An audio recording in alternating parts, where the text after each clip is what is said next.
ضربنا على آذانهم في الكهف سنين عددا چنانچہ ہم نے ان کے کانوں کو تھپکی دے کر کئی سال تک ان کو غار میں سلائے رکھا.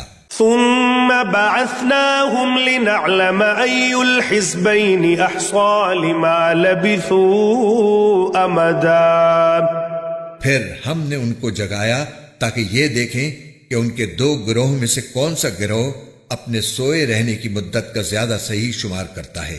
نحن نقص عليك نبأهم بالحق إنهم فتية آمنوا بربهم وزدناهم هدى.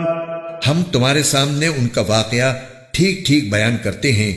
یہ کچھ نوجوان تھے جو اپنے پروردگار پر ایمان لائے تھے اور ہم نے ان کو ہدایت میں خوب ترقی دی تھی. وربطنا على قلوبهم إذ قاموا فقالوا ربنا رب السماوات والأرض لن ندعو من دونه إلها لقد قلنا إذا شططا. اور ہم نے ان کے دل خوب مضبوط کر دیے تھے. یہ اس وقت کا ذکر ہے جب وہ اٹھے اور انہوں نے کہا کہ ہمارا پروردگار وہ ہے جو تمام آسمانوں اور زمین کا مالک ہے. ہم اس کے سوا کسی کو معبود بنا کر ہرگز نہیں پکاریں گے. اگر ہم ایسا کریں گے تو ہم یقیناً انتہائی لغو بات کہیں گے.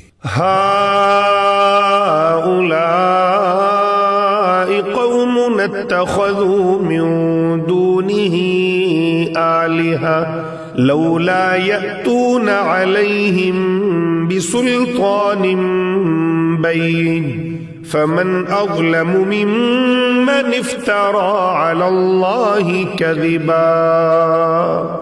یہ ہماری قوم کے لوگ ہیں جنہوں نے اس پروردگار کو چھوڑ کر دوسرے معبود بنا رکھے ہیں. اگر ان کا عقیدہ صحیح ہے تو وہ اپنے معبودوں کے ثبوت میں کوئی واضح دلیل کیوں پیش نہیں کرتے؟ بھلا اس شخص سے زیادہ ظالم کون ہوگا جو اللہ پر جھوٹ باندھے. وَإِذِ اعْتَزَلْتُمُوهُمْ وَمَا يَعْبُدُونَ إِلَّا اللَّهَ فَاهْوُوا إِلَى الْكَهْفِ يَنشُرْ لَكُمْ ربكم من رحمته ويهيئ لكم من أمركم مرفقا. اور ساتھیو، جب تم نے ان لوگوں سے بھی علیحدگی اختیار کر لی ہے اور ان سے بھی جن کی یہ اللہ کو چھوڑ کر عبادت کرتے ہیں، تو چلو اب تم اسی غار میں پناہ لے لو.